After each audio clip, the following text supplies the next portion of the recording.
It's like in the great stories, Mr. Frodo. The ones that really mattered. Full of darkness and danger they were. And sometimes you didn't want to know the end. Because how could the end be happy? Folk in those stories had lots of chances of turning back, only they didn't. They kept going. Because they were holding on to something. What are we holding on to, Sam? That there's some good in this world, Mr. Frodo. And it's worth fighting for. Lord of the Rings was my generation's Star Wars. It came in those formative years where you kind of bond with stories and your association with myths is at its peak. One of my favourite moments of the whole trilogy is Helm's Deep. I hadn't seen any spectacle quite like it before, and the more I rewatch the sequence, the more I'm drawn to the simplicity, not the complexity. There's no dragons, ghosts, or elephants, just desperate men fighting against hordes of bloodthirsty orcs.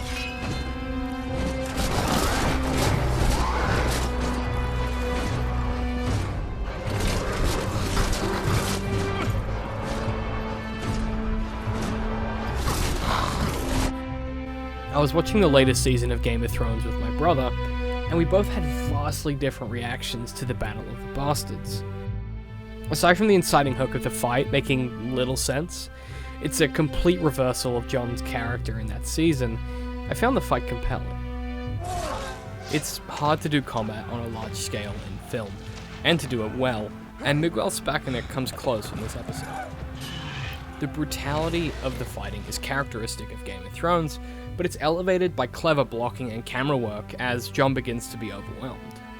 The camera remains in the middle of the fighting the whole time, and because a lot of the action was actually happening around Kit Harington, the pacing and the momentum feels very genuine.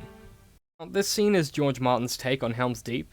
Most of Martin's work invert genre conventions, and the Battle of the Bastards is, of course, no different. Much like Helm's Deep, our heroes are outnumbered but must fight against the odds.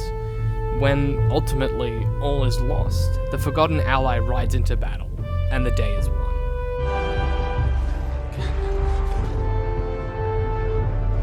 Helm's Deep is a compelling sequence for a handful of reasons. I think firstly because no one had really done anything on that scale in that authentic way before, and the battle matched the fiction perfectly. This was our first all is lost moment for Gondor, and the first time we'd seen a battle with lasting consequence beyond the framing of the next piece of the narrative. Throughout this sequence, we have Theoden's pride solidified as his biggest strength, and also his biggest weakness. We also learn about Aragorn's relationship with the elves, and characters are irreversibly changed. Yes. The horn of Helm Hammerhand shall sound in the deep. One last time. Fell deeds awake. Now for wrath, now for ruin, and the Red Dawn!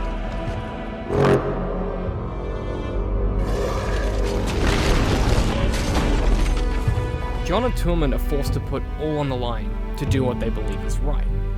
Jon's dogmatism and Tuorman's loyalty motivate the confrontation. And I think ultimately, before the end, we see Jon become more animal than man. The only direction I gave to Kit was he's not a human anymore. He doesn't feel any sympathy, empathy for this guy.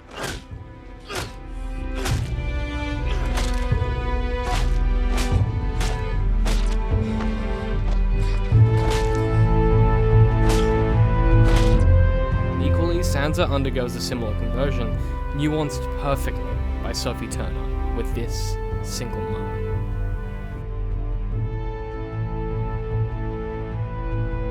Arnie Bundle points out that Battle of the Bastards is about characters making their own luck.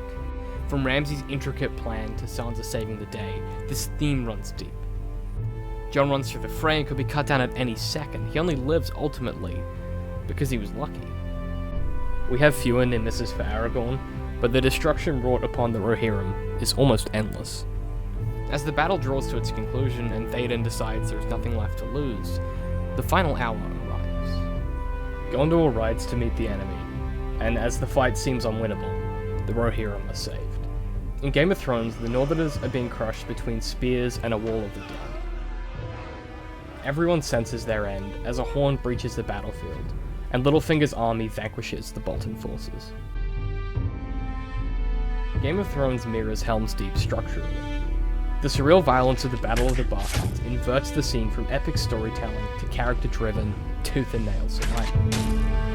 Both versions of this style of battle have their own merit, and the implied commentary in Martin's work never overshadows the stakes.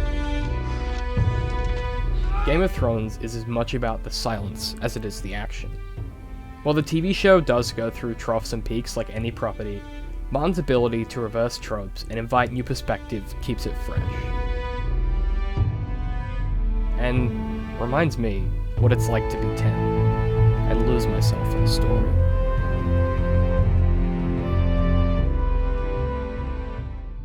Hey guys, thanks for watching this episode, I really appreciate it. This episode was brought to you by Audible.com. They provide audiobooks, you can put them on your phone, on your computer, they're really easy to use, and all you have to do is go to dcm.works/audible. It's dcm.works/audible. Click the link there, you get a free trial, it's really easy to use, it's a great service. You can listen to Game of Thrones on there, you can listen to A Song of Fire and Ice, and read the books effectively, because who has the time to read?